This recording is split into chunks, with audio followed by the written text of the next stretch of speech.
Okay, so we'll go ahead and get started. Thank you all for coming this afternoon to talk about the Congressional Internship Program.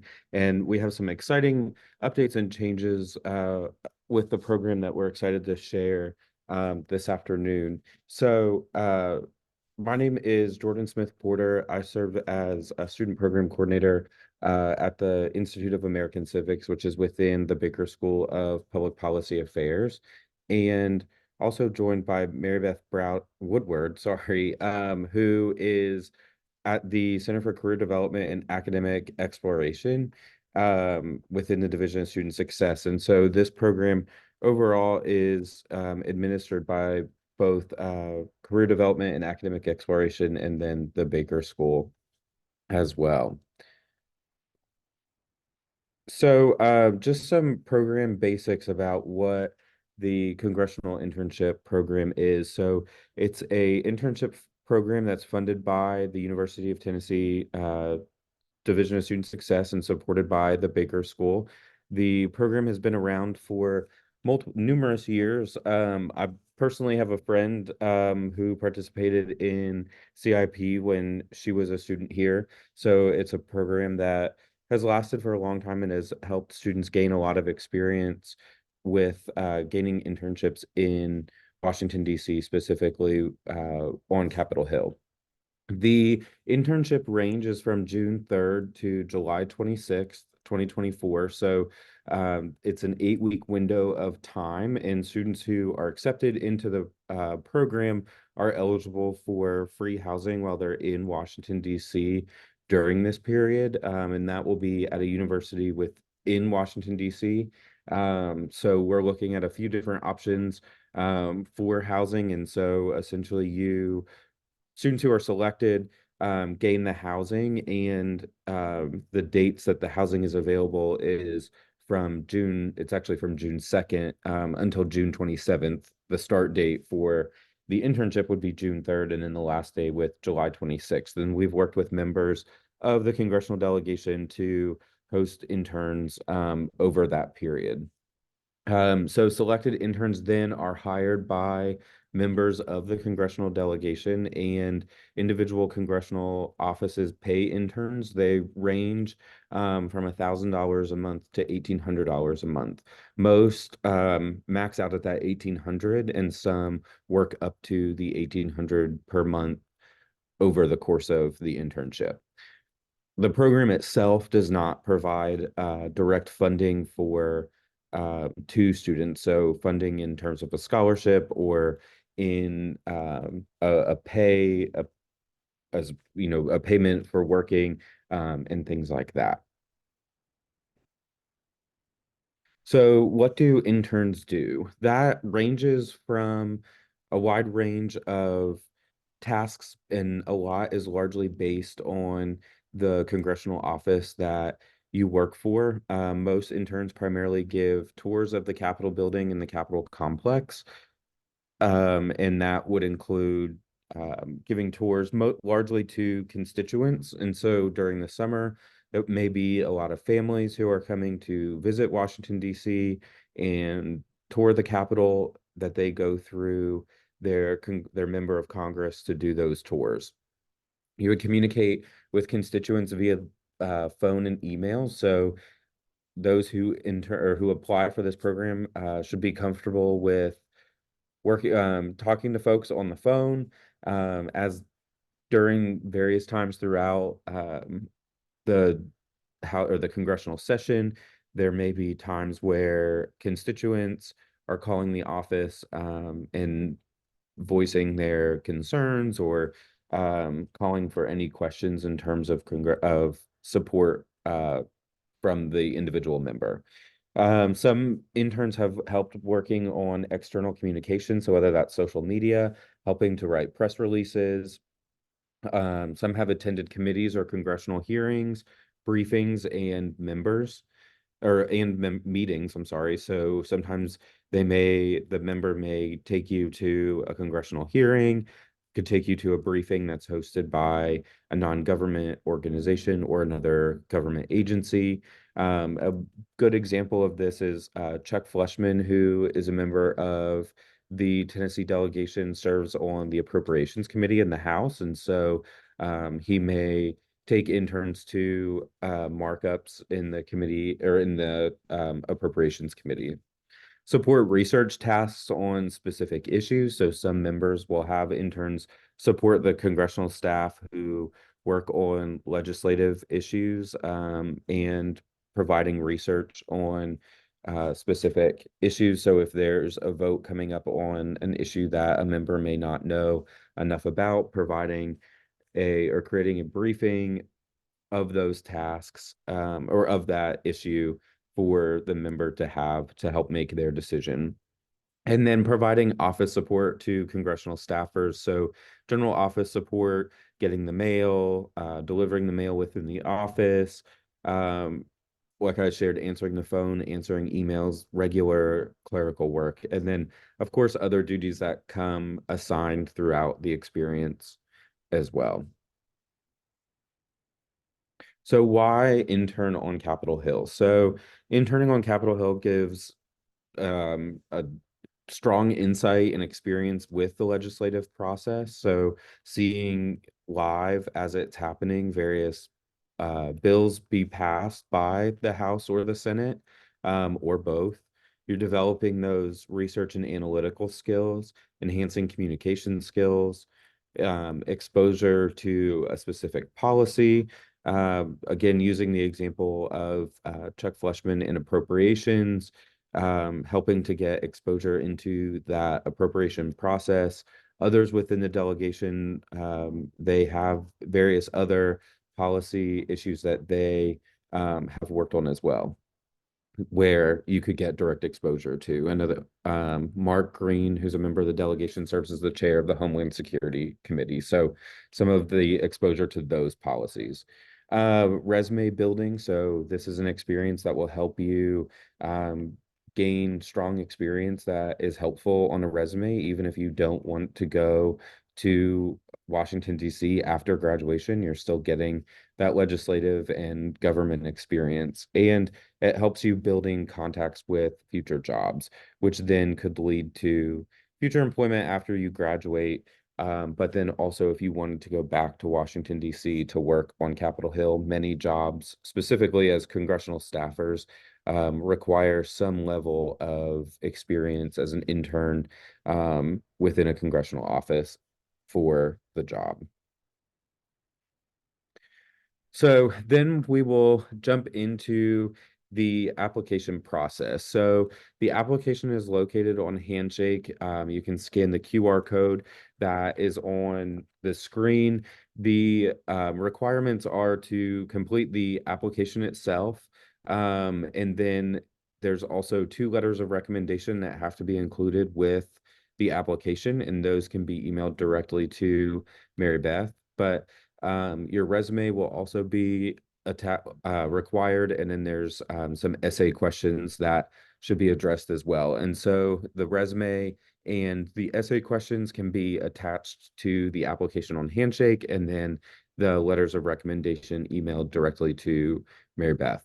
And the deadline is on January 31st, 2024. And after the application is submitted, we'll then schedule interviews. Those interviews will take place February 5th through the 7th, and those will be include staff from the Center for Career Development and Academic Exploration, the Baker School, and other potential campus partners or previous Congressional Internship Program interns. And then you will receive acceptance into the program from February or after February 15th. Acceptance into the program doesn't necessarily secure an internship, which then leads to the next part. So after February 15th, we will send all intern resumes and materials to the congressional offices within the Tennessee delegation, and those offices will reach out directly to you in the February 15th to March 15th period. In the application, you'll indicate which member of the delegation you would like to work with. And then I believe that there's also an option on ones that you don't want to work with. And so we would not send those if you, for instance, didn't want to work with one of the members, we wouldn't then send your materials to that person. Offices will notify program staff about offering to interns, so you'll hear directly from the offices if they are wanting to hire you, and they will then let me know, and then that essentially completes the internship office, so or the internship offer. So once you accept and receive the internship offer, accepting and securing that secures your place in the program and the internship and getting the housing in Washington, D.C. I want to stop there to ask if there's any questions at this point. Okay. So this graphic here kind of helps with outlining what um, the application process looks like. The complete the application on Handshake, then interview, and then there's two acceptances that will happen. One with the into CIP, and then you'll have the internship interview, and then the internship offer acceptance. So once both of those acceptances and offers are made, we then you would 100% be in the program and come with the secured housing. And then the last portion of the application process is that we would have a pre-departure orientation in mid-April with all of the interns. So just some overall important decisions to make, knowing that you're making a commitment to the university and the congressional delegation. So once you accepted the spot, you are committing to participate in the 8-week internship in Washington, D.C.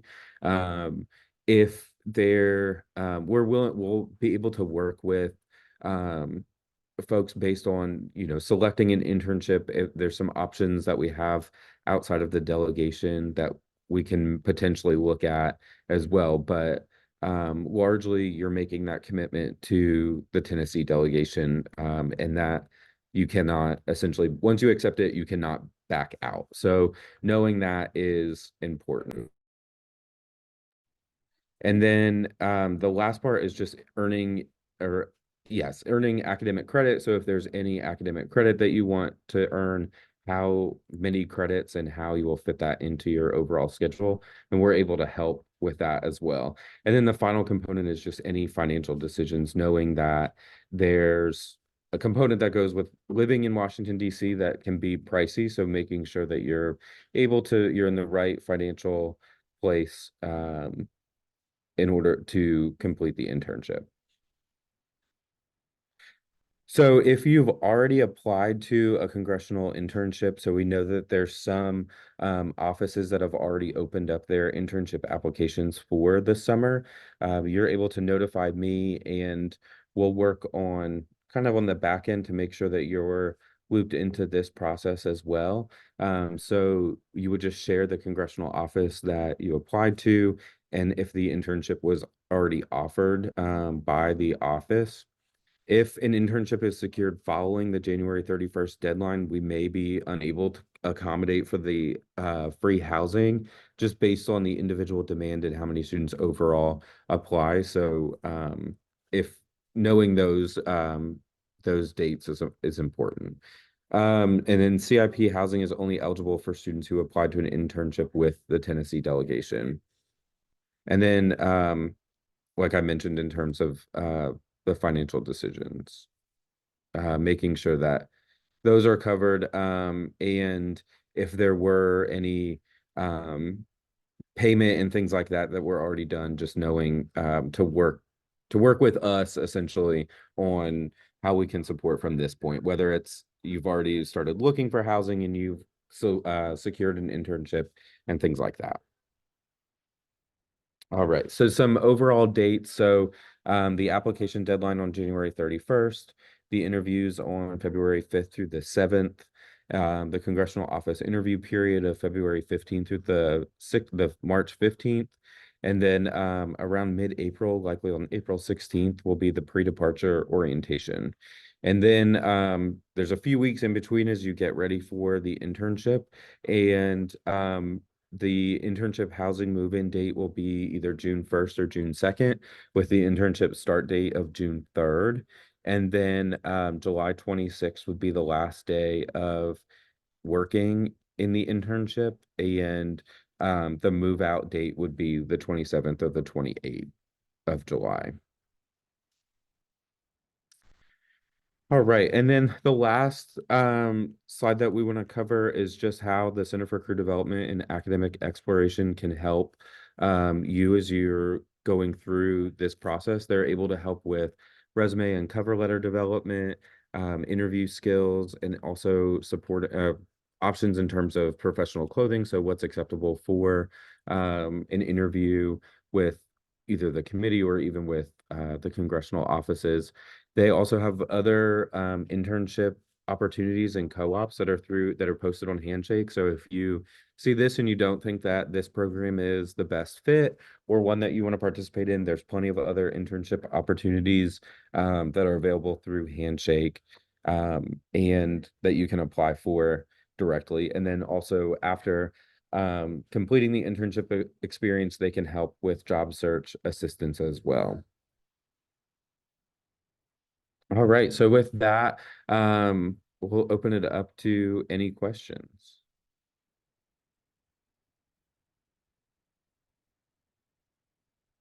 Otherwise, if there's no other questions, thank you for coming this afternoon, and feel free to reach out if you have any questions that come up afterwards. Our emails are here on this screen, as well as the link to the overall application. And this session will be posted on that webpage in the next couple of days. So if you want to reference back to it, you're able to do that as well. Alrighty. Otherwise, thank